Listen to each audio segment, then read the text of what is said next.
Sa isang mundo ng pantasya na may mga demonyo, halimaw, at mahiwagang halimaw, iminulat ni Ilo ang kanyang mga mata sa unang pagkakataon at nasaksihan ang magagandang sinag ng araw na lumulubog sa abot tanaw. Sandali siyang natulala dahil wala siyang ideya kung nasaan siya at kung ano ang ginagawa niya sa kakaibang madilim na lugar na ito.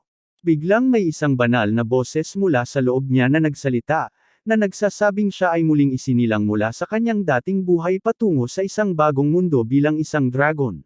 Nakahiga siya roon nagulat na gulat, iniisip kung ito ba ay isang kakaibang panaginip. Ipinaliwanag ng banal na boses na mayroon siyang mga istatistika ng itlog ng dragon na halos walang HP o baluti o anumang iba pang espesyal na kasanayan. Tinanong niya ang banal na boses kung ito ba ay isang uri ng laro, ngunit sumagot ang boses na ang kanyang antas ay masyadong mababa para sa mga tanong na tulad nito. Kaya maaari niyang taasan ang kanyang mga antas o magbayad ng buwanang bayad sa subscription para ma-access ang mas magagandang elemento. Hindi madaling tanggapin ni Ilo ang pagkatalo at tinanong kung nasaan siya ngayon at kung ano nga ba siya, ngunit ang banal na boses ay determinadong makuha ang subscription na iyon kahit ano paman at tumatangging sagutin ang alinman sa mga tanong. Dahil dito, nawala ng malay si Ilo, tulad ko, nang marinig ko ang tungkol sa presyo ng RAM at aksidente siyang natambo at nahulog mula sa puno kung saan naroon ang kanyang pugad. Labis siyang natakot nang ang kanyang HP pool, na maliit na noon pa man, ay bumaba ng 1 punto habang ipinaliwanag ng banal na boses na kung ang mga HP points ay bababa sa 0, nangangahulugan nito na mamamatay siya magpakailanman. Dahil sa takot, sinubukan niyang itulak ang sarili patungo sa ligtas na lugar, ngunit sa halip ay itinulak niya ang sarili pababa ng 1 dalasdis at nagsimulang bumagsak sa burol sa napakabilis na bilis. Hindi niya mapigilan ang sarili at inakala niyang tiyak na mamamatay siya. Ngunit buti na lang at huminto ang kanyang itlog sa pinakadulo ng isang lawa kung saan malapit nang matapos ang kanyang buhay kaya halos makita niya ang kanyang kamatayan matapos malunod sa lawa. Nang makontrol niya ang kanyang paghinga, nagkaroon siya ng pagkakataong makita ang kanyang sarili sa refleksyon sa tabi ng tubig at napagtanto na isa lamang siyang basag na maliit na itlog sa gitna ng kawalan. Nagsimula siyang mataranta sa kung ano ang nangyayari. Nang bumalik online si Siri at sinabi sa kanya na siya ay isang itlog ng dragon, na itinuturing na isang halimaw na may ranggong F, na medyo mahina sa mundong ito, maaari siyang mamatay agad kung mabasag ang kanyang balat. Mababa ang kanyang katalinuhan dahil sa kanyang maliit na utak, at ang tanging magagawa nito ng maayos ay ang gamulong-gulong. At kahit na iyon ay hindi niya natututunan, dahil hindi pa niya ito natututunan kung paano kontrolin. Ipinaliwanag ni Siri na kahit na may maliit na posibilidad na maging isang nakakatakot na dragon, ang posibilidad na mangyari iyon ay napakababa dahil 99% ng mga dragon ay hindi nakaligtas sa yugto ng itlog dahil ang itlog ng dragon ay itinuturing na isang napakasarap na pagkain. Sinasabi ni Siri na karaniwan para sa mga random adventurer na sirain ang itlog at gumawa ng masarap na scramble, ngunit kung minsan ay lumalayo ang mga adventurer dahil natatakot sila na baka malapit lang ang inang dragon. Naiinis siya dahil napagtanto niya na isa lamang siyang glorified ball na naghihintay na maputok ng unang bagay na kanyang makakasalubong. Sa kanyang galit, aksidente siyang gamulong muli, ngunit sa pagkakataong ito ay natutunan niya kung paano iikot ang kanyang mga galaw at nagawa niyang maiwasan ang tiyak na kamatayan sa pamamagitan ng pagtalikod mula sa gilid ng bangin. Nagawa niyang mag-aikid sa kagubatan ng napakabilis at natutunan kung paano mas kontrolin ang kanyang sarili, ngunit sa huli ay nahulog siya sa isang maliit na gilid. Sa kanyang pagkagulat, ang maliit na pagkahulog na iyon ay sapat na upang mabawasan ang kanyang HP mula 4 na patungong 3 na siyang ikinatakot niya nang maalala niya na maaari niyang wakasan ang kanyang sariling buhay nang hindi niya gusto kung magpapatuloy siya sa ganitong bilis. Nagpasya siyang magpahinga sandali at pag-isipang muli ang kanyang mga pagpipilian sa buhay, na ikinagulat niya na nagpataas muli ng kanyang HP sa puno at dahil doon, naghanda siyang sakupin muli ang mundo bilang kanyang itlog. Nagsimula siyang gumalaw sa kagubatan habang pinag-iisipan ang lahat at napagtanto na kung mapisa siya, tiyak na mapisa siya sa isang punto na nangangahulugang magiging isang dragon siya na nakakatakot na mga nilalang sa abot ng kanyang makakaya, ngunit para magawa iyon, kailangan ba niyang magsagawa ng mga quest at kumita ng karanasan? At kung ang mundong ito ay parang isang RPG kung saan kailangan niyang lumaban sa ibang mga kalaban at halimaw para maka-level up, bigla siyang nakakita ng isang kwentong mukhang matinik at agad na sinubukang alamin kung ano ito, para lamang matuklasan ang isang kakaibang nilalang na mukhang lilang bulate. Agad niyang tiningnan ang mga istatistika ng halimaw na insekto at napagtanto na hindi ito isang napakalakas na halimaw, kundi ang halimaw bilang gamer tag na kumakain ng itlog. Natakot siya dahil dito at sinubukan niyang tumakas ng hindi nakakakuha ng anumang atensyon, ngunit kasing sama ko rin siya pagdating sa paggawa ng mga bagay ng tama, kaya nagkamali siya at nagsimulang habulin ang bulate. Agad siyang gumulong sa kabilang direksyon, ngunit tila hindi humihinto ang halimaw at patuloy siyang hinabol. Alam niyang walang paraan para labanan ang halimaw dahil ang magagawa na lang niya ay gumulong at kahit mahina ang uod, mas malakas pa rin ito kaysa sa kanya at wala siyang pagkakataong manalo laban dito. Napagpasyahan niyang gamitin ang kanyang room temperature egg at sinimulang akayin ang halimaw patungo sa gilid ng bangin. Lumabas na mas bobo pala ang halimaw kaysa sa iyo noong high school at nahulog pa nga sa pain. Agad itong itinulak ni Ilo mula sa bangin ngunit natumba rin siya sa tabi nito. Maaaring ito na ang katapusan niya, ngunit sa kabutihang palad ay natumba siya sa halimaw at hindi sa lupa na siyang nag-iingat sa kanya mula sa pinakamalala nitong kasama, ngunit malaki pa rin ang pinsalang na idulot nito sa kanyang sarili. Gumulong siya at umaasang ito na ang katapusan, ngunit binigyan siya ng uod ng isang huling takot bago ito tumigil at gumulong para mamatay. Huminga ng malalim si Ilo, nagpapasalamat sa Diyos sa pagbibigay sa kanya ng kadena upang mabuhay nang biglang nagsalita muli si Siri. Sinabi sa kanya na nakakuha siya ng maraming puntos para sa pagpatay sa halimaw at sa pagligtas din sa pagkahulog na umabot sa kanyang level 5, at para sa pagtaas ng mga level, kailangan muna niyang sumailalim sa ebolusyon. Ipinakita sa kanya ni Siri ang dalawang ruta para mapunta sa Evolution 3, ang isa ay ang Baby Dragon at ang isa ay ang Little Dragon.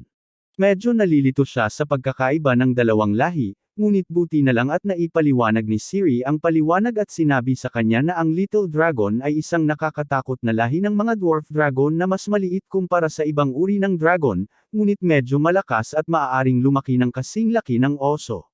Iniiwasan sila ng mga adventurer dahil natatakot sila sa atake na humihinga ng apoy.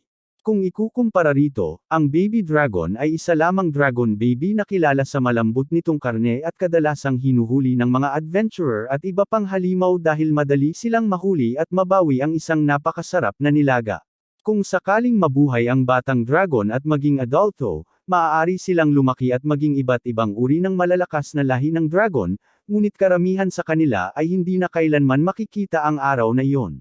Napagtanto ni Ilo na ang mundo ay masyadong malungkot at sa una ay naisip niyang gawin ang landas para maging isang maliit na dragon, dahil nangangahulugan ito na maaari siyang maging ligtas mula sa simula at hindi na kailangang mag-alala tungkol sa hindi pag-iimbestiga sa sandaling lumakad siya malapit sa isang halimaw o isang adventurer.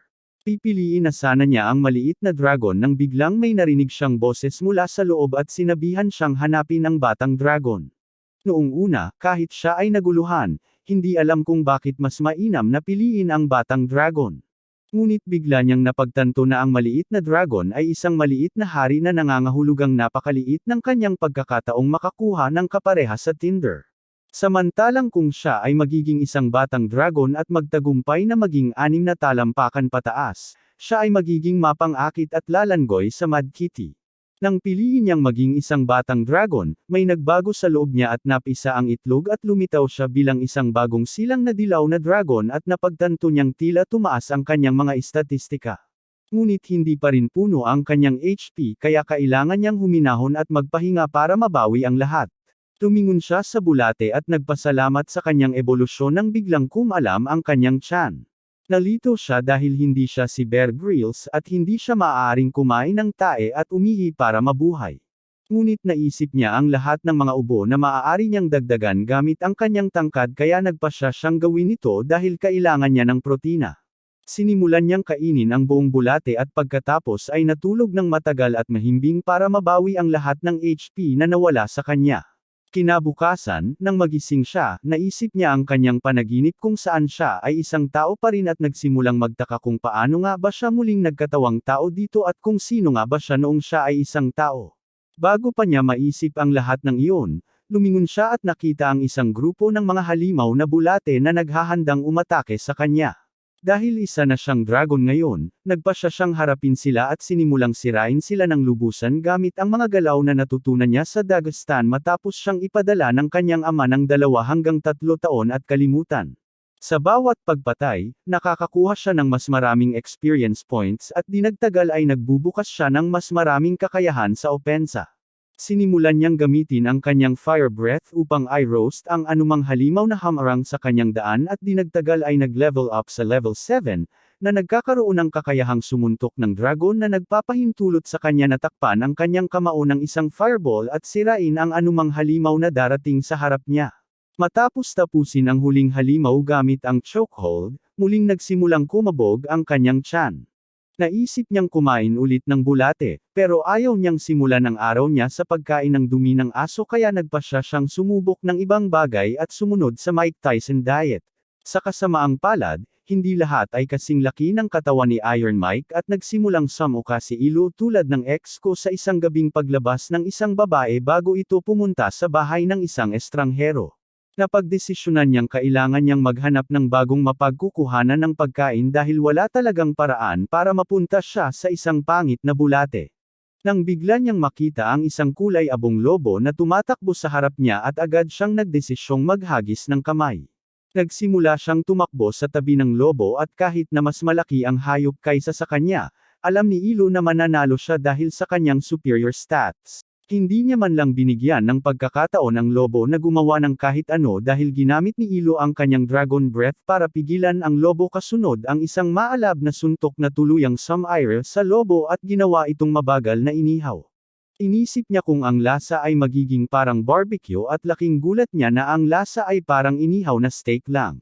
Ito ang nagbigay sa kanya ng isa pang dahilan para simulan ang pangangaso sa mga hayop na ito at sa wakas ay nakahanap ng isa pang matandang lobo na kanyang pinausukan gamit ang isang nagliliyab na suntok at sinimulang ihawin sa tulong ng kanyang nagliliyab na hininga.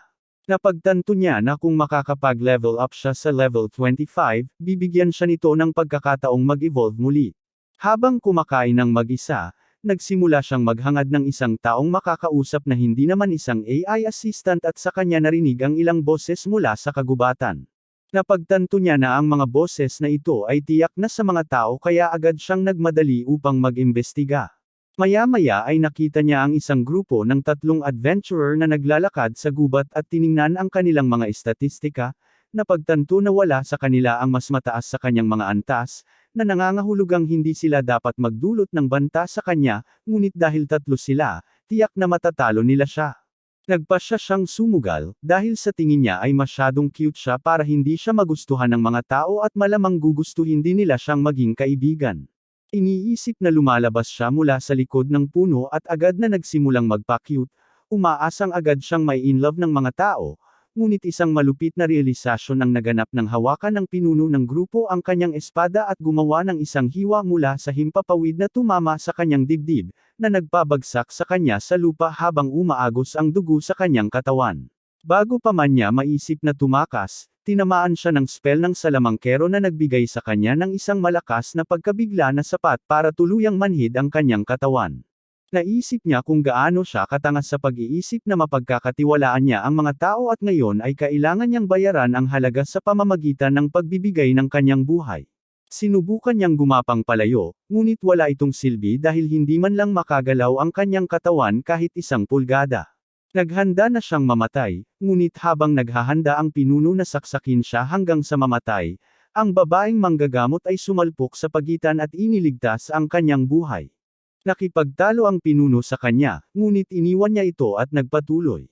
Sinimulan siya ng batang babaeng nagngangalang Murph na gumamit ng spell sa pagpapagaling at dahan-dahan, ngunit tiyak, ay pinagaling siya pabalik sa sapat na kalusugan upang makagalaw siya. Bago pa man niya ito mapasalamatan ng maayos, nakarinig sila ng nakakapangilabot na sigaw mula sa direksyon kung saan nagpunta ang ibang mga adventurer, at sigurado si Ilo na may mali talaga at may isang makapangyarihang halimaw na malapit sa lugar. Agad na lumingon ang manggagamot at sinubukang tumakbo sa parehong direksyon, ngunit pinigilan siya ni Ilo dahil alam niyang ang sinumang halimaw na nagtatago sa loob ng kagubatan ay mas malakas kaysa sa kanya at malamang napapatayin din siya, lalo na't ginamit na nito ang lahat ng kanyang mana upang pagalingin siya. Masyado siyang mahina dahil sa mga pinsala ngunit nakalusot si Summer at sinabihan siyang mag-ingat bago sumugod sa kagubatan. Isinumpo ni Ilo ang kanyang sarili dahil sa pagiging walang magawa at walang silbi. Sa paanuman ay nagawa niyang makabawi sa kanyang paralysis at nagsimulang tumakbo sa kagubatan nang bigla siyang makaharap ng isang higanting dragon sa bato na hindi bababa sa 10 beses na mas malakas kaysa sa kanya.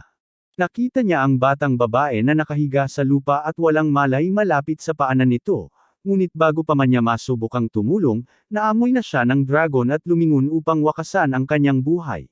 Tuluyan ang natigilan si Ilo at hindi makagalaw dahil sa takot na bumabalot sa kanyang katawan habang ang dragon na bato ay sumusugod sa kanya gamit ang kanyang buong katawan.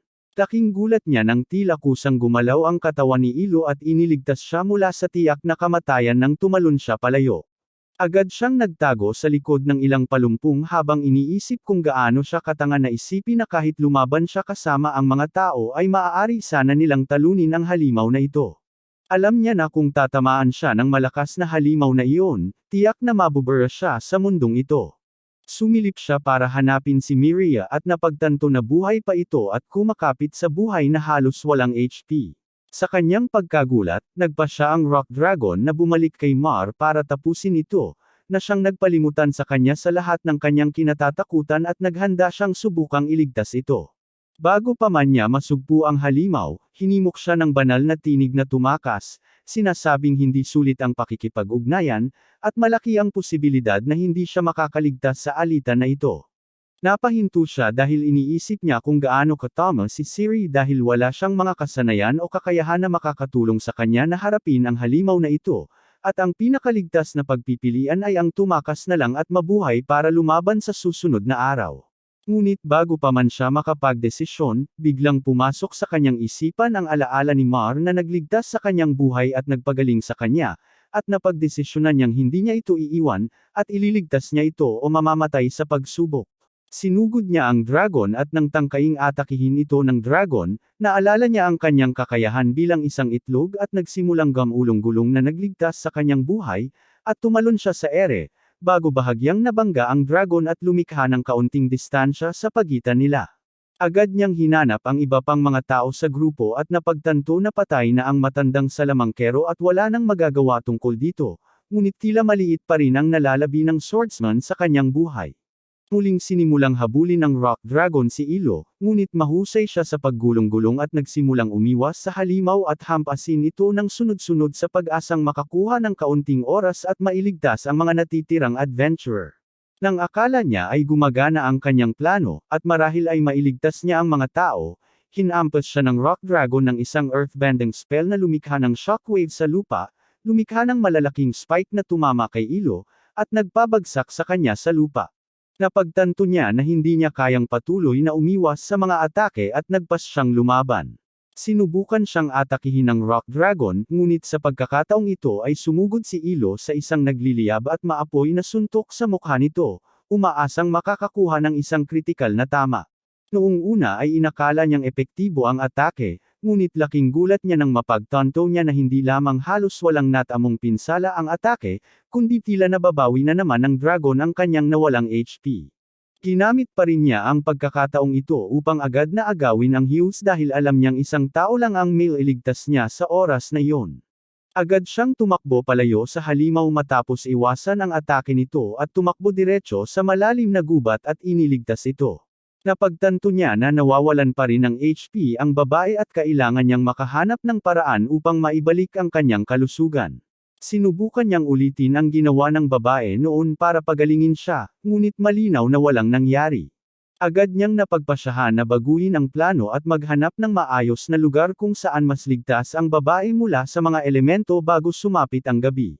Sinimulan niyang amuyin ang hangin na hinalikan ng paglubog ng araw habang sinusubukan niyang maghanap ng pamilyar na amoy na susundan niya.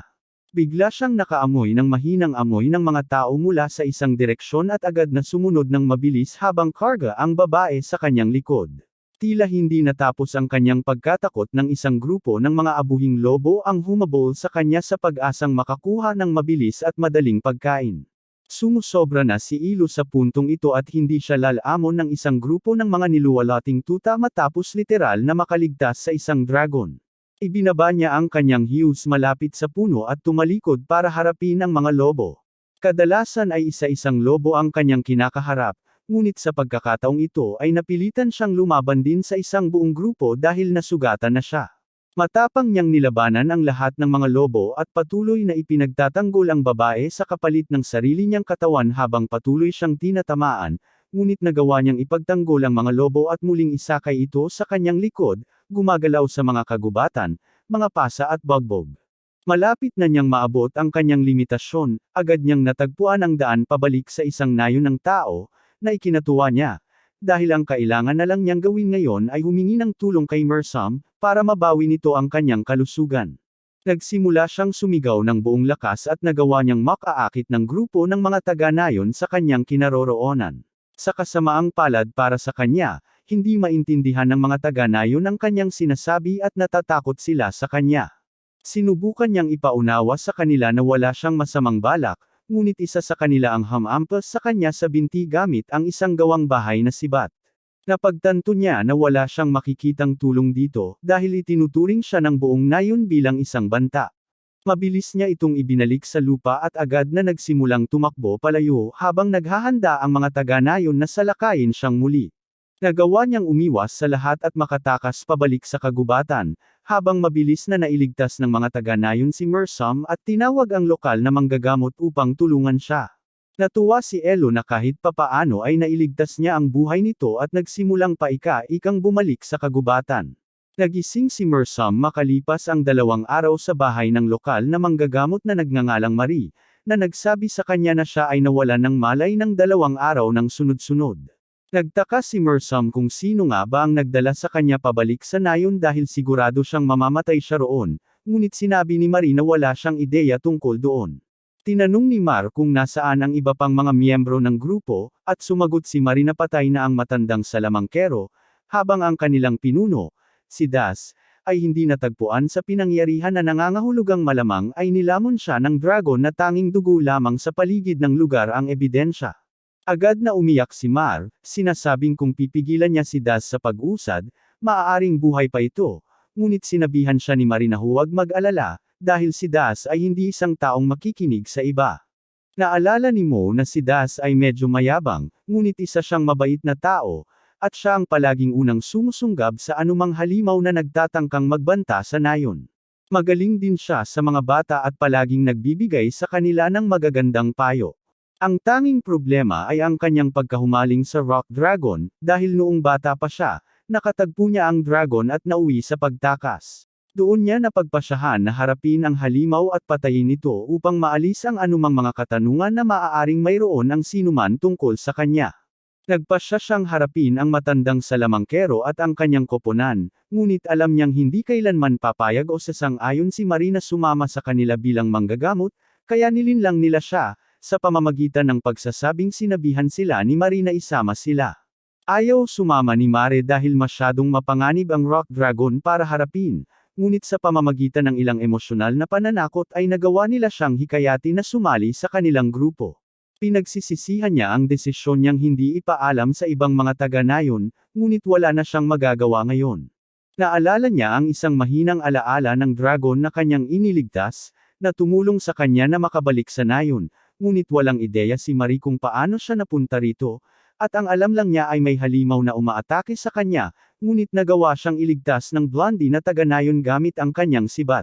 Pagbalik sa kagubatan, sa wakas ay nabuhay muli ni Ilo ang kanyang HP at mas maayos na ang kanyang pakiramdam ngayon. Iniisip niya kung kumusta na si Mare at kung nakabawi na ba ito, ngunit naalala rin niya ang pakiramdam ng kawalan ng kapangyarihan na naramdaman niya sa harap ng Rock Dragon, na nagpapaalala sa kanya na isa pa rin siya sa pinakamahinang bagay sa kagubatang ito at dapat siyang lumakas sa lalong madaling panahon. Hindi nagtagal ay nagpasya siyang gamitin ang kanyang utak, at gumamit ng isang halimaw na bulate bilang pain at isinabit ito sa puno.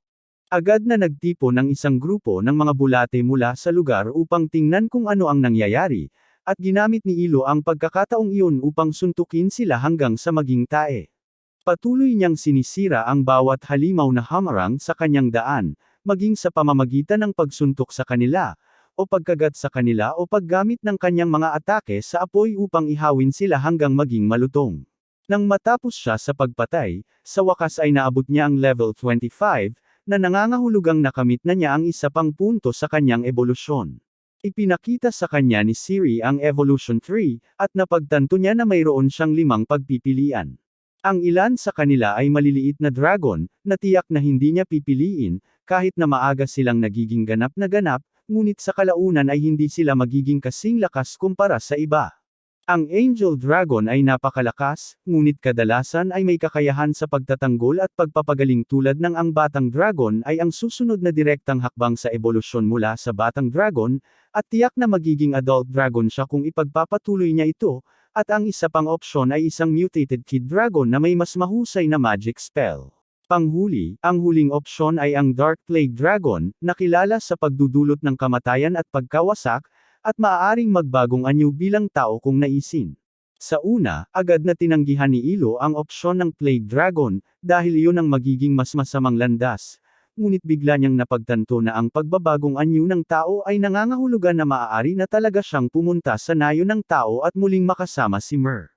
Dahil dito, sinimulan niyang pag-isipan ang kanyang desisyon, dahil sa stress dahil ang desisyong ito ang magiging isa sa pinakamahalagang desisyon sa kanyang buhay. Ang kalituhan tungkol sa kung anong landas ang dapat niyang piliin para sa kanyang ebolusyon ay nagsimulang magpabaliw kay Ilo, at nagsimula siyang magsalita na parang aso kung nagtitibi habang sinusubukan niyang makabuo ng isang conclusion. Sa huli, napagpasyahan niyang talagang nag-aalala siya kay Mer at gusto niya itong makita muli. Pakiramdam niya ay kung matututo siya ng human transformation skill, mabubuhay siya ng maayos kahit isa siyang Plague Dragon, at kung hindi yun gumana tulad ng karamihan sa mga startup sa Shark Tank, maaari siyang bumalik sa pagiging dragon. Dahil dito, pinili ni Ilo na maging isang batang Plague Dragon, at ang kanyang kulay ay nagbago mula dilaw patungong lila. Naging kamukha siya ng Mega Charizard Y, at pakiramdam niya ay mukha talaga siyang masama. Sinimulan niyang gawin ang dobleng pag-iisip sa kanyang desisyon, ngunit sinabi sa kanya ni Siri na ang kanyang skill view status ay tumaas na, at ngayon ay nakikita na niya ang mga detalye ng kanyang mga kasanayan.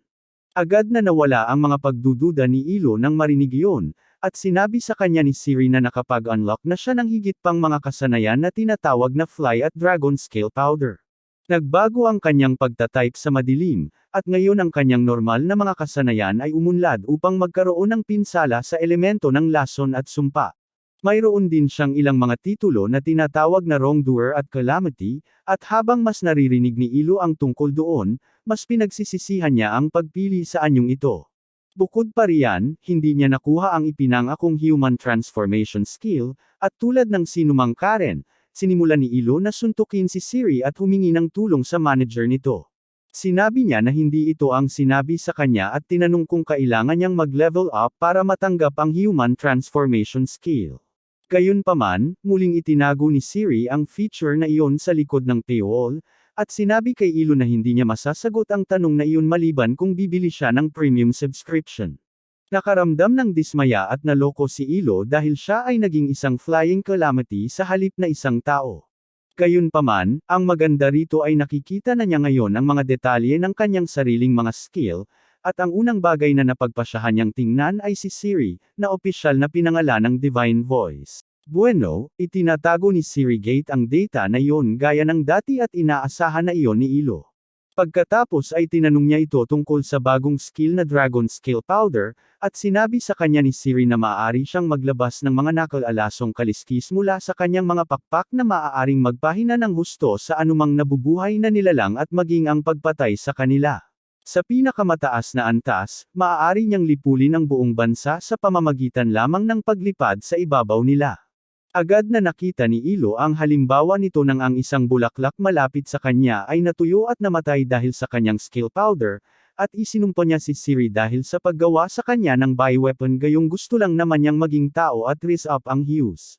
Ngayon ay sigurado na siyang walang taong susubukang lumapit sa kanya, at pagkatapos ay sinimulan niyang suriin ang iba pang mga kasanayan na kasing nakakatakot. Ang susunod na kasanayan ay ang Diseased Breath na nagpapabago sa kanyang Fire Breath sa isang atake na nagkakalat ng mga sakit na lubhang nakamamatay at maaaring lipulin ang buong sibilisasyon sa pinakamataas na antas. Nagsimulang magpanik si Ilo dahil hindi na siya makapaghanda pa para sa pagiging isang kontrabida kaysa dito, at nag-isip kung may paraan pa ba para baguhin niya ang kanyang ebolusyon ngayon. Nagpasya siyang suriin ang kanyang mga titulo dahil maaaring maka-impluwensya ang mga ito sa kanyang mga kasanayan at pag-unlad, at sinabi sa kanya ni Siri na tama siya. Ang kanyang unang titulo ay ang ETBT Hero, na ibinibigay sa mga nagpapakita ng kaunting lakas ng loob at gumagawa ng tama sa harap ng panganib. Maaari itong maka-impluwensya ng malaki sa direksyon ng kanyang ebolusyon at balang araw ay gagawin siyang isang tunay na bayani. Nakahinga ng maluwag si Ilo nang marinig iyon, ngunit pagkatapos ay narinig niya ang mga detalye tungkol sa kanyang iba pang mga titulo. Ang titulong, Wrong Road, ay para sa mga kontrabida na nag-iiwan ng bundok ng mga bangkay at ipinagmamalaki ang bilang ng kanilang mga katawan. Pinapataas nito ang pinsala ng mga Dark-type attack at nagpapahirap sa pag-aaral ng mga White Magic spell. Binabawasan din nito ang recovery rate at may malaking impluwensya sa kanyang landas ng ebolusyon. Ito ang huling pako sa kabaong para kay Ilo, at nagsimula siyang magreklamo at umiyak na gusto na niyang bumalik sa pagiging isang baby dragon. Pagbalik sa nayon, sinusuri ni Marie ang mga warding stone na nakalagay sa paligid ng nayon upang matiyak na gumagana ang mga ito ng maayos. Ang mga batong iyon ay lumilikha ng harang na hindi sinasadyang pumipigil sa mga halimaw na pumasok sa nayon, ngunit hindi sila maaaring gumano laban sa mga halimaw na may malakas na loob o mga halimaw na may layunin. Iniisip ni Mer na ang dragon na nagligtas sa kanyang buhay ay dapat nakabilang sa kategoryang iyon, ngunit hindi siya sigurado kung gusto talaga siya nitong iligtas o nagkataon lamang iyon. Hindi makapagkomento si Marie tungkol doon dahil hindi niya nakita ang dragon, ngunit ayaw niyang makapasok ang mga halimaw sa nayon dahil sa isang sirang harang. Natapos niya ang pag-recharge ng lahat ng ward stone at pagkatapos ay bigla, hiniling ni Mer sa kanya na turuan pa siya tungkol sa mga halimaw. Nagtataka si Marie kung bakit naging interesado si Mer sa mga halimaw simula noong insidenteng iyon. Sumagot si Mer na pakiramdam niya ay may dragon na nagligtas sa kanya noong isang araw, at tinanong siya ni Marie kung nagkakaroon na ba siya ng nararamdaman para sa isang halimaw, dahil nakakadiri iyon. Nataranta si Mer at sinabing hindi naman ganoon ang nangyari at nagpasya si Marie na hayaan na lang ito. Sumang-ayon siya na dapat matuto si Mer tungkol sa mga halimaw at sinimulang ipaliwanag na kayang talunin ng mga halimaw ang ibang mga nilalang para mag-level up at mag-evolve tungo sa mas malalakas na halimaw. May sistema rin ang mga tao para mag-level up at mapabuti ang kanilang mga kasanayan, ngunit hindi sila maaaring mag-evolve bilang isang bagong species tulad ng mga halimaw. Nagulat si Mer dito at sinabing hindi pa niya ito naririnig noon, ngunit ikinagalit ito ni Marie dahil itinuro niya ang lahat ng ito sa kanya 11 taon na ang nakalilipas. Ikinatwira ni Mer na 5 taong gulang pa lamang siya noong panahong iyon at maaaring hindi malaking bagay ang 11 taon para sa isang duwende, ngunit malaki na ito para sa mga tao. Ipinagpatuloy ni Marie ang kanyang lektura, sinasabing paminsan-minsan, may mga espesyal na tao na nakakarinig ng isang banal na tinig, at sila ang mga nakakaalam tungkol sa pag-level up at iba pang mga bagay. Sinabi ni Marie na lumalaban ang mga halimaw para mabuhay, at lagi nilang sinusubukang maging mas malakas sa pamamagitan ng ebolusyon, dahil nakakatulong iyon sa kanila na mabuhay ng mas matagal. Sinabi niya kay Mer na maaaring nailigtas ng dragon ang kanyang buhay, ngunit sa susunod na makilala niya ito, mag-evolve na ito sa isang bagay na mas mapanganib at maaaring atakihin pa siya. Sinigawan ni Mer si Marie dahil sa pananakot niya ng ganito, ngunit sinabihan lang siya ng duwende na huwag umasa sa isang halimaw dahil hindi sila tugma sa mga tao. Kasabay nito, tinanggap na ni Ilo ang kanyang kapalaran sa kagubatan, at nagpasya siyang mag-level up sa lalong madaling panahon upang makabalik sa landas ng pagiging isang mabuting dragon. Gayunpaman, ang pangunahin niyang prioridad ay ang maging isang tao, upang makilala niya muli si Mer. Nagsimula siyang maghanap ng isang mahinang halimaw na magbabawas ng maraming experience points nang bigla niyang maramdaman na bumagal ang kanyang mga galaw. Napagtanto ni Ilo na natatakpan siya ng mga sapot na nagpapabagal sa kanya, at pagkatapos noon niya lamang napagtanto na nakapasok siya sa isang bitag na inilagay ng isang gagamba. Noon lang, isang malaking gagamba ang tumalon mula sa mga palumpong at sumirit sa kanya. Nataranta si Ilo nang makitang napakataas ng stats nito kumpara sa kanya, ngunit hindi siya makatakas dahil nakulong siya. Nagpakawala ang gagamba ng maraming sapot mula sa puwitan nito patungo kay Ilo, na sinalungat naman ito gamit ang kanyang hiningang apoy, na sinunog ang sapot at nagtamo rin ng pinsala sa gagamba.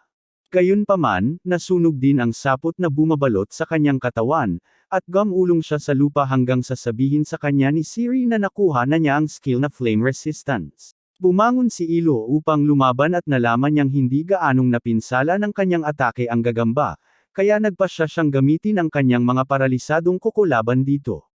At sa kabila ng maraming hiwa na naging sanhi ng pagdurugo ng gagamba, natuklasan ni Ilo na kalahati pa rin ng health bar nito ang puno. Bukod pa riyan, nagalit ang halimaw ng gagamba at nagpasya si Ilo na tumakbo palayo habang paralisado pa rin ito.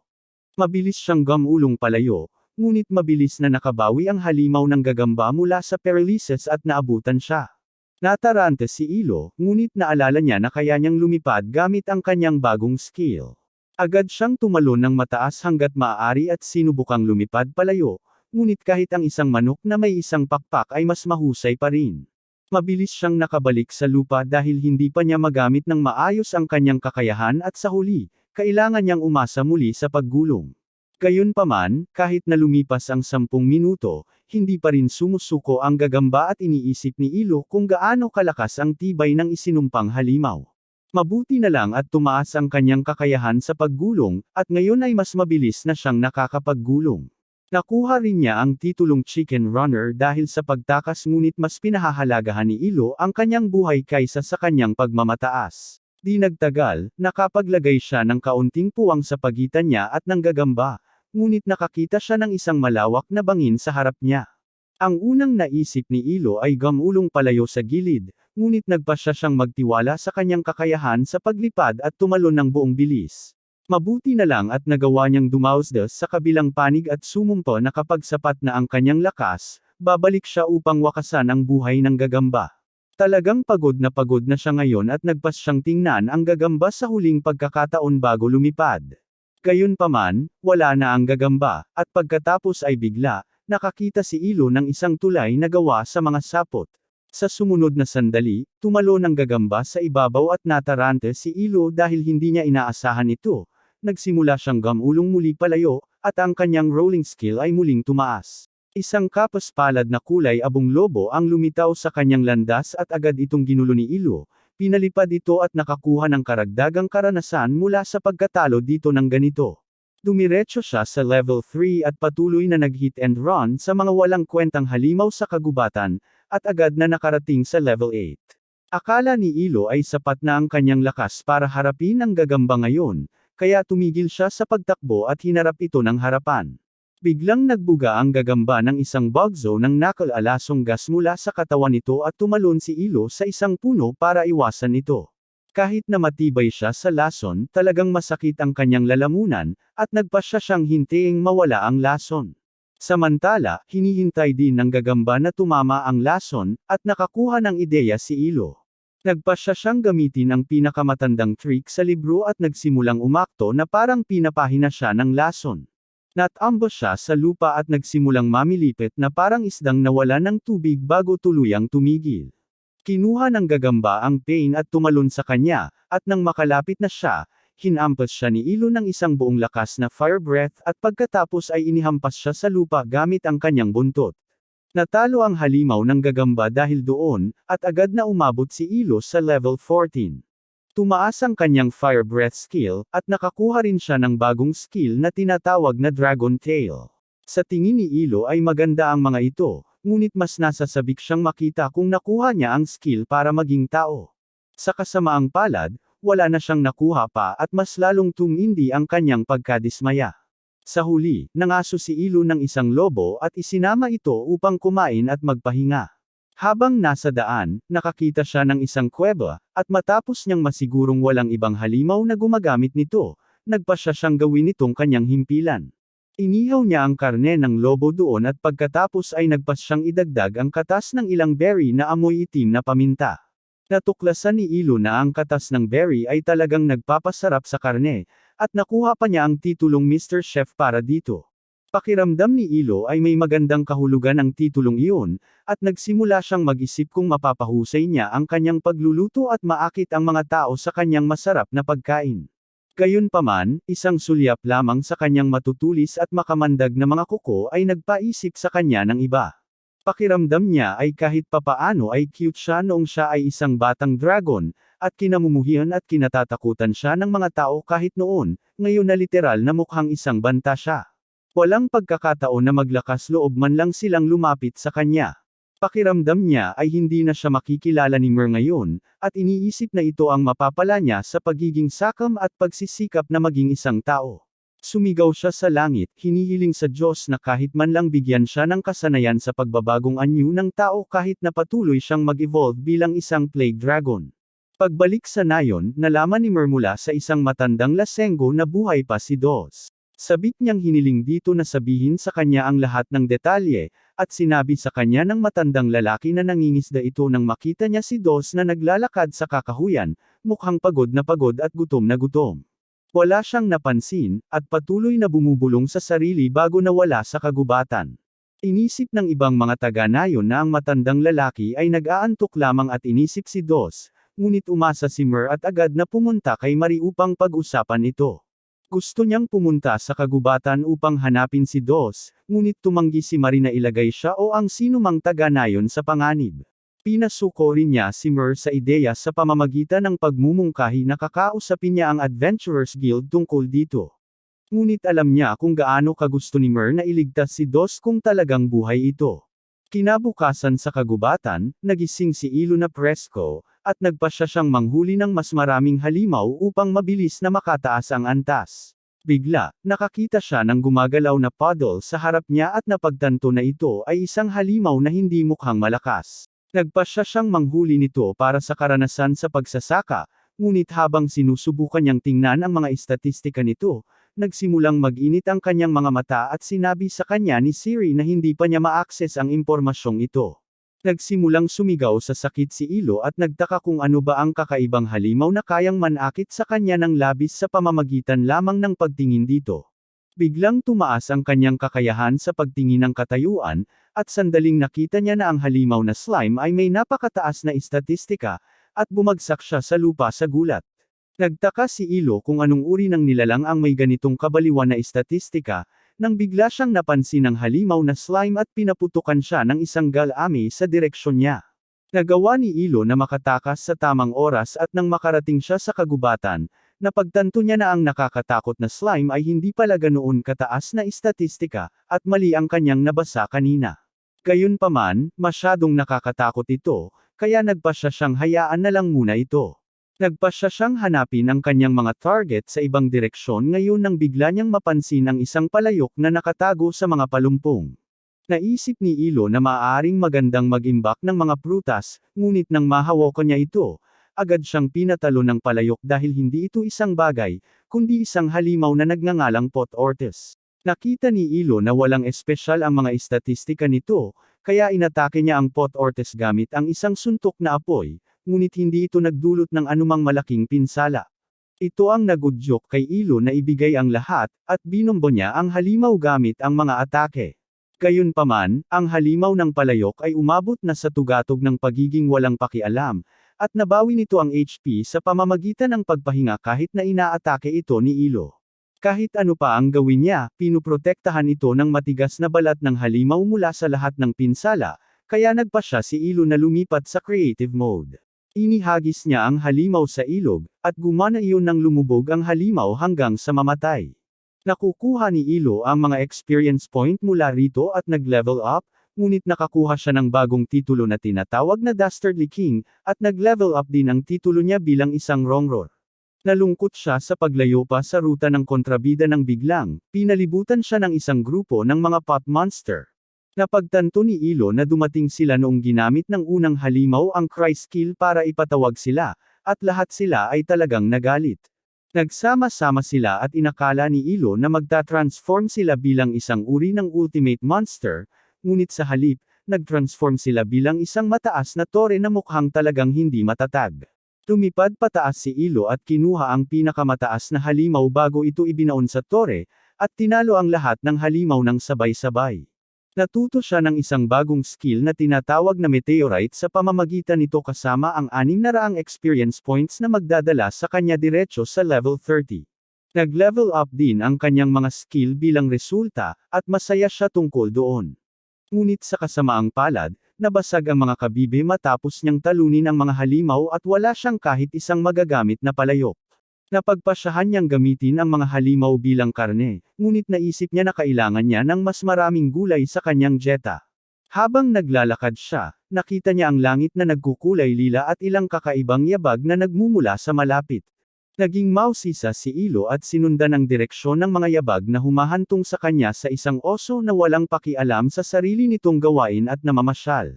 Tinanong ni Ilo si Siri tungkol sa kanyang mga estatistika at sinabi nito sa kanya na masyadong malayo siya para makita ang mga estatistika nito, ngunit nakikita niya ang mga detalye tungkol sa uri nito. Ang oso ay isang halimaw na may D+ rank na tinatawag na clay bear, ito ay gawa sa putik, at malakas na may mataas na rate ng paggaling. Napagtanto ni Ilo na ang halimaw ay nasa parehong ranggo niya, at iniisip niya kung matatalo niya ito sa isang patas na laban. Gayunpaman, ang mas malaking dahilan kung bakit gusto niyang labanan ang clay bear ay dahil kung talagang gawa ito sa luwad, magagamit niya ito sa paggawa ng mga palayok at iba pang mga bagay. Hindi maalis ni Ilo ang gininto ang pagkakataong ito sa kanyang mga nakal-alasong paa at hinabol niya ang halimaw na oso, na tila hindi siya napansin. Nagpasya siyang maglunsad ng isang palihim na pag-atake at sinugod ang clay bear mula sa likuran, ngunit lumingon ito sa huling sandali, na nagpapakita ng mga nakamamatay na tusok na lumalabas mula sa dibdib nito. Halos hindi naiwasan ni Ilo ang pagkasaksak ng mga tusok na iyon at tumalon siya pabalik. Sinasabing hindi karapat-dapat tawaging oso ang halimaw na may mga nakamamatay na tusok na iyon. Nagpasya ang oso na ibadislam si Ilo, na umiwas at tinamaan siya ng isang rolling attack. Nagawa niyang matamba ang isang malaking bahagi ng health bar nito, ngunit agad na gumamit ang oso ng heal skill upang maibalik ng buo ang health bar. Napagtanto ni Ilo na hindi niya kayang i-one-shot ang oso, at maaari lamang siyang umasa sa mga taktika ng hit and run hanggang sa maubos ang mana nito upang pagalingin ang sarili. Patuloy niyang iniiwasan ang mga nakamamatay na tusok ng clay bear habang nagdudulot ng pinsala dito, at nang sa tingin niya ay bumabagal ang healing factor nito, sumugod si Ilo para sa isang pangwakas na suntok. Bigla, lumikha ang clay bear ng sandstorm sa paligid nito, at nang matapos ang bagyo, mayroon din itong mga spike sa likod nito. Tinawag ni Ilo ang clay bear na isang hacker, dahil wala na siyang paraan para magamit ang kanyang roll attack. Mabuti na lang at nawala na ang halos lahat ng mana ng clay bear matapos lumaban ng matagal at gumamit ng mabibigat na skill, at nagpasya si Ilo na pahirapan pa siya ng kaunti. Bigla, pinunit ng oso ang braso nito at inihagis ito kay Ilo, na umiwas dito at natuklasan na ang braso ay naging normal na clay pagkatapos humiwalay sa pangunahing katawan. Patuloy na nagpapaputok ang clay bear ng mga spike sa kanya na nagiging clay din, at biglang nagkaroon ng ideya si Ilo. Sinugod niya ang oso at ginamit ang kanyang mga kuko upang punaten ang braso nito.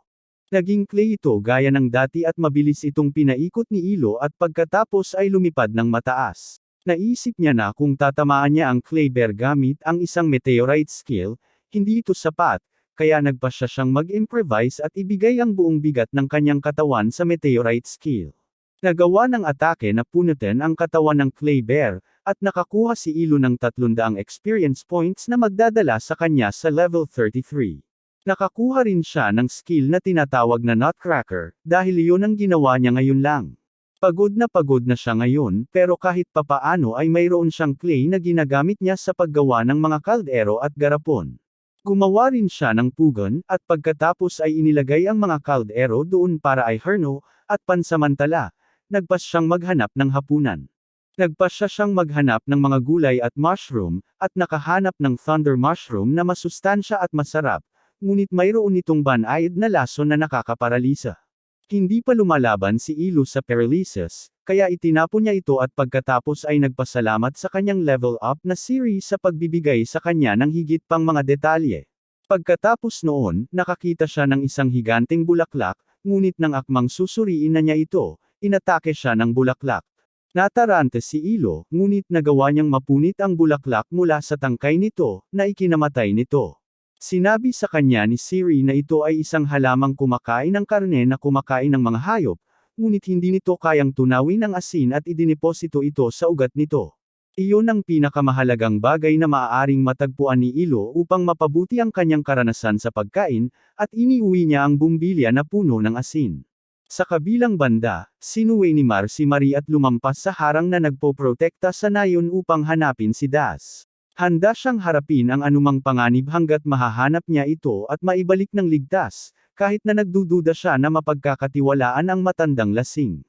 Naalala niya kung paano siya binablackmail ni Das para sumali sa kanyang grupo at naisip na kung pinigilan lang niya ito, buhay pa sana siya at ang matandang lalaki ngayon. Bigla, isang halimaw na od ang umatake sa kanya, at agad na gumamit si Mar ng bowl ang apoy upang talunin ito, at ipinaalala sa kanyang sarili na manatiling kalmado anuman ang mangyari. Samantala, nakahanap si Ilo ng isang napakalaking halimaw na kayang maglakad at umatake ng mga tao pagkatapos lumaki, at napakasarap ng lasa nito. Idinagdag niya ito sa kanyang listahan ng mga sangkap at pagkatapos ay nakahanap ng isa pang kakaibang kabute at sinabi sa kanya ni Siri na ito ay nasa isang ranggo ng kabute na talagang mahalaga at maaari nitong suportahan ang ekonomiya ng isang buong bansa kung aalagaan ng maayos. Nagsimulang managinip si Ilo na kumita ng pera matapos marinig iyon, ngunit nang sabihin sa kanya ni Siri na ang kabute ay isang malakas na gamot na maaaring magdulot ng adiksayon sa lahat, agad siyang nagbago ng isip. Sinunog niya ang mga kabute upang walang sino man ang mahulog sa adiksayon at ang kanyang titulo bilang maliit na bayani ay tumaas ang antas.